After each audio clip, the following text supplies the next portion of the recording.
કોંગ્રેસના પ્રવક્તા મનીષ દોશીએ અદાણી પોર્ટ પરથી 21,000 કરોડનું ડ્રગ્સ ઝડપાવવાના મામલે નિવેદન આપ્યું છે અને જેમાં તેમણે જણાવ્યું છે કે આ પકડાયેલા ડ્રગ્સ અને પહેલગામ હુમલાનો સંબંધ છે।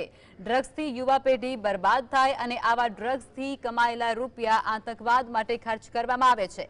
દેશ હિતમાં પગલાં લેવા માટે કોંગ્રેસ પક્ષની માંગ છે। એનઆઈએ સુપ્રીમ કોર્ટમાં કહ્યું છે કે અદાણી પોર્ટ પરથી ઝડપાયેલા ડ્રગ્સના નાણાંનો ઉપયોગ આતંકવાદ માટે થતો હતો। સરકાર ખાનગી પોર્ટ સામે કાર્યવાહી કરવા કોની રાહ જોવે છે તેવો સવાલ પણ કર્યો। ખાનગી બંદર ઉપરથી જે અદાણી સમૂહ સંચાલિત છે ત્યાંથી પકડાયેલા 3000 કિલોગ્રામ ડ્રગ્સ જેની કિંમત આશરે 21,000 કરોડ કરતા વધુ થાય છે।